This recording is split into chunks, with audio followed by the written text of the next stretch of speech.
Okay ఓకేమ్మా. Media మిత్రులందరికీ కూడా ముందుగా నా హృదయపూర్వకమైనటువంటి నమస్కారాలు. ఈరోజు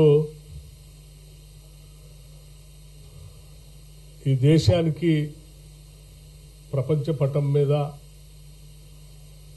గొప్ప పేరు ప్రఖ్యాతులు తీసుకొచ్చినటువంటి హైదరాబాద్ నివాసి, హైదరాబాద్ బిడ్డ శ్రీ మహమ్మద్ అజరుద్దీన్ని రాష్ట్ర మంత్రివర్గంలోకి తీసుకోకుండా బీజేపీ కుట్రలు చేసే కార్యక్రమాన్ని తీవ్రంగా ఖండిస్తా ఉన్నాను. వారు ప్రత్యేకంగా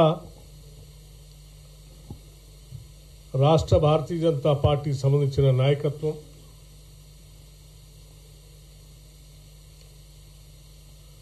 chief electoral officer Telangana state హైదరాబాద్కి ప్రత్యేకంగా ఒక లేఖ రాసి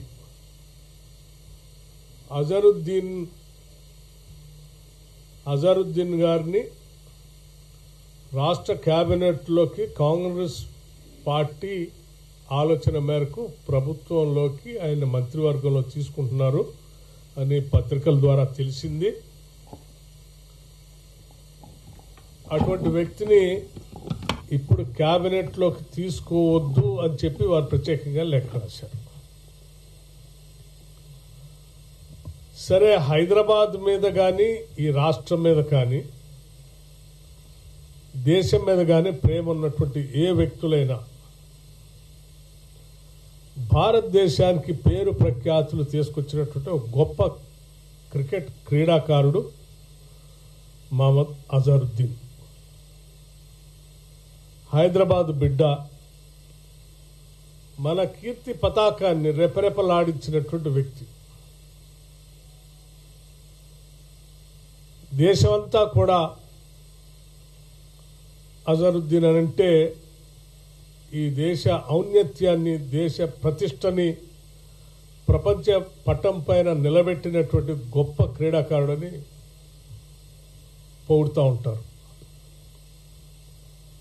అటువంటి కీర్తి ప్రతిష్టలు దేశానికి, ప్రత్యేకంగా తెలంగాణ రాష్ట్రానికి తీసుకొచ్చినటువంటి అజరుద్దీన్ని ఎవరైనా మంత్రివర్గంలో తీసుకొని గౌరవిస్తూ ఉంటే సాదరంగా స్వాగతించి అభినందించాల్సింది పోయి అటువంటి వ్యక్తిని తీసుకోవద్దు అని చెప్పి లేఖ రాయటం అనేది నిజంగా చాలా దురదృష్టకరమని ఈ సందర్భంగానే మనం చేస్తూ దీన్ని తీవ్రంగా ఖండిస్తా ఉన్నాం కూడా.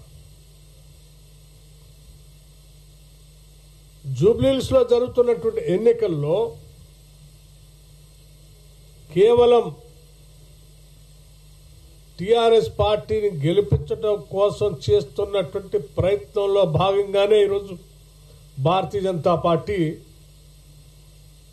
ఈ లేఖ రాసింది. గత పార్లమెంట్ ఎన్నికల సందర్భంలో కూడా టిఆర్ఎస్ పార్టీ ప్రోత్సాహం, వారి సహాయ సహకారాలు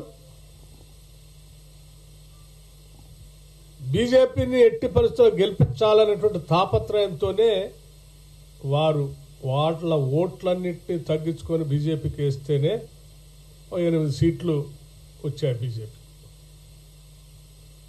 ఇవాళ తిరిగి జూబ్లీహిల్స్ ఎన్నికల్లో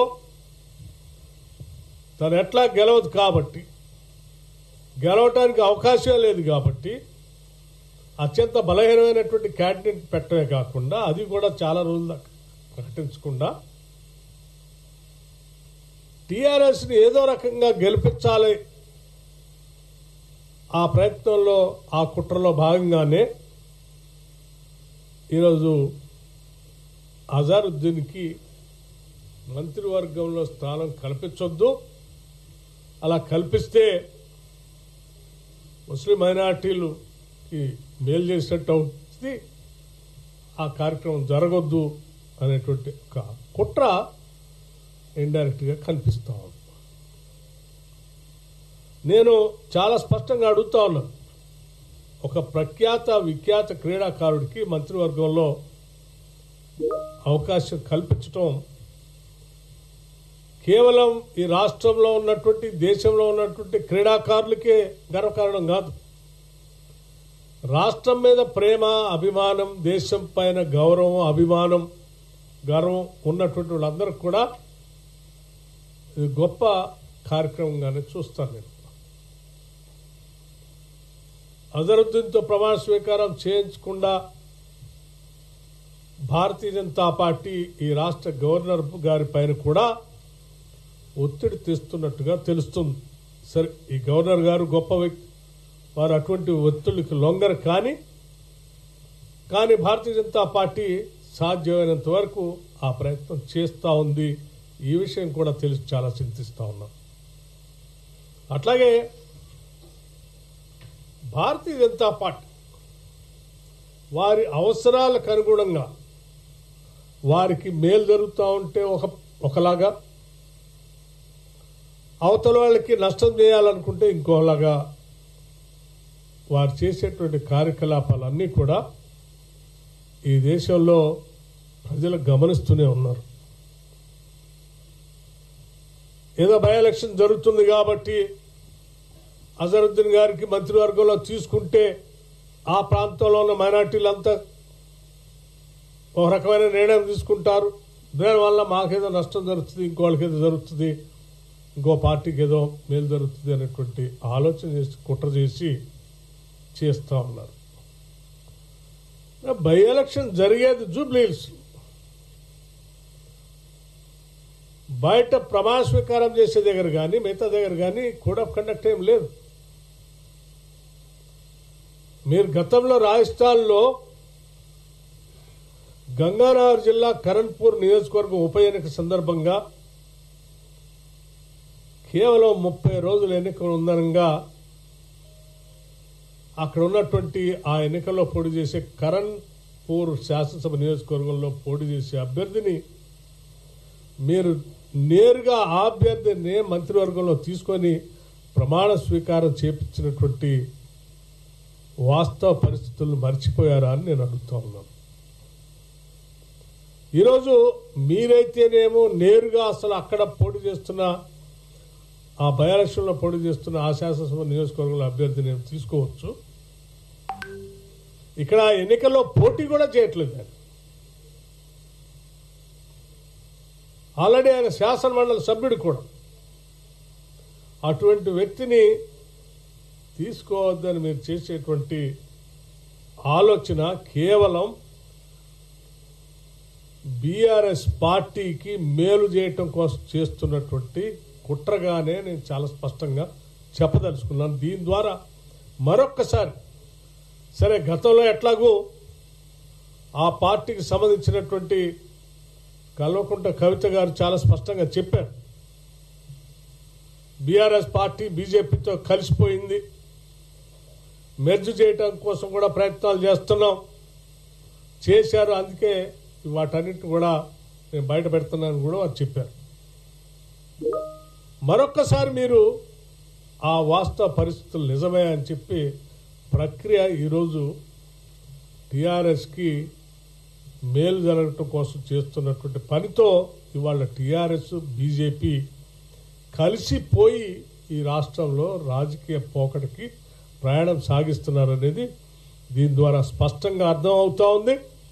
మీరు ఎన్ని కుట్రలు చేసినా కుతంత్రాలు చేసినా కాంగ్రెస్ పార్టీ మూల సిద్ధాంతమైనటువంటి విధానపరమైన ఆలోచనలతో సమాజంలో ఉన్నటువంటి అన్ని వర్గాల వారిని కూడా మంత్రివర్గంలో సమాజమైనటువంటి సమాన అవకాశాలు కల్పిస్తూ పాలనలో భాగస్వాములు చేయటం అనేది కాంగ్రెస్ పార్టీ మూల సిద్ధాంతం. దాన్ని చేసుకుంటూ ముందుకు పోతుందని చెప్పి చాలా స్పష్టంగా చెప్పడం కోసం ఈరోజు గాంధీ భవన్ నుంచి నేను సమావేశాన్ని ఏర్పాటు చేశాను.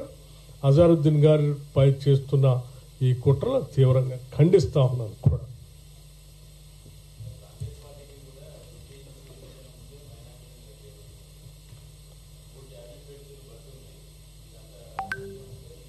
మిత్రులందరికీ నేను ఒక విషయం చెప్పదలుచుకున్నది ఏంటంటే, కేబినెట్లో తీసుకోవటానికి శాసనమండలి సభ్యుడిగా ఈ మధ్యనే అజరుద్దీన్ గారు నియమించబడ్డారు. అంటే క్యాబినెట్ నిర్ణయం చేసి పంపించారు. సో ఇంతకాలం ఎందుకు చేయలేదు ఇప్పుడే అంటే ఇప్పుడే మేము నిర్ణయం చేశాం. గతంలో చేసినటువంటి అభ్యర్థులకు సంబంధించిన సమాచారం ఏం జరిగిందో మీకు తెలుసు. అందుకే కొత్తగా మళ్ళీ ఇంకో నిర్ణయం తీసుకొని ముందుకు పోతా ఉన్నాం. ఇది సమయం వచ్చినప్పుడు తప్పనిసరిగా ఎప్పుడు ఏం చేయాలో పార్టీ పరంగా ప్రభుత్వ పరంగా తమ నిర్ణయాలు చేస్తుంది.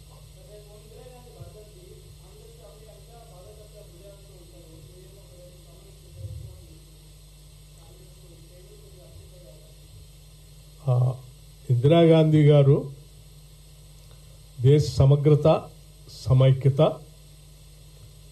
మత సామరస్యం, అన్ని వర్గాలకి సమానమైన అవకాశాలు కల్పించాలనేటువంటి ఒక గ్రేట్ సోషల్ రిఫార్మర్. వారు డెఫినెట్గా ఇటువంటి నిర్ణయాల పట్ల హర్షిస్తే తప్ప బాధపడదు.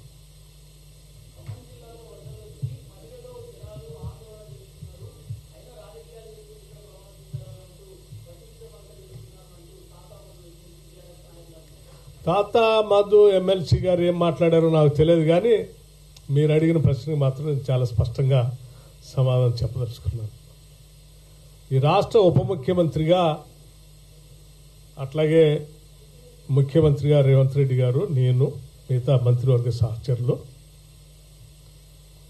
రాష్ట్ర వ్యాప్తంగా జరుగుతున్నటువంటి సైక్లోన్ సంబంధించి స్పష్టంగా కూర్చొని రివ్యూ చేసి అధికారులందరికీ ఆదేశాలు ఇవ్వాల్సినటువంటి అవసరం ఉంది. కేవలం ఒక్క దగ్గరే కూర్చొని దానికే పరిమితమై అక్కడే ఉండే పరిస్థితిలో నా పాత్ర లేదు. మదర్తో పాటు రాష్ట్ర వ్యాప్తంగా కూడా చూడాల్సిన బాధ్యత ఉంది. కాబట్టి ఆ పని స్పష్టంగా నిర్వహించడానికి గౌరవ ముఖ్యమంత్రి గారు రేవంత్ రెడ్డి గారు, నేను, మిగతా మంత్రివర్గ సహచరులు 24/7 దీన్ని డిక్లేర్ చేసిన దగ్గర నుంచి కంటిన్యూస్గా మానిటర్ చేసుకుంటూ ఈ పని కార్యక్రమం చేసుకుంటూ వచ్చారు. బహుశా మీ అందరికి తెలుసో లేదో, బహుశా మీరు ప్రస్తావించిన వ్యక్తికి తెలుసో తెలీదో, నేను అదే రోజు అక్కడ మదరెళ్ళి ఆ సైక్లోన్ ప్రకటించిన రోజే అక్కడికి వెళ్ళి ఆ ప్రాంతాలన్నీ తిరిగి అధికారులందరితో సమీక్ష పెట్టి వాళ్ళకి బాధ్యతలు అప్పచెప్పి మళ్ళీ తిరిగి రాష్ట్ర బాధ్యతలు తీసుకోవడానికి ఇక్కడికి వచ్చి చేసుకుంటూ వచ్చాం. సో నా పాత్ర ప్రజల పట్ల చాలా స్పష్టంగా, చాలా నిర్ణయాత్మకంగా ఉంటుంది. నమస్కారం అమ్మా.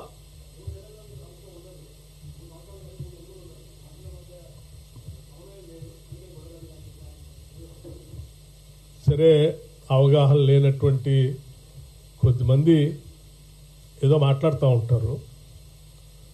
ఈ ప్రభుత్వం మధ్య, మంత్రివర్గ సహచరుల మధ్య సంపూర్ణమైనటువంటి అవగాహన, ఆలోచన, ప్రణాళిక,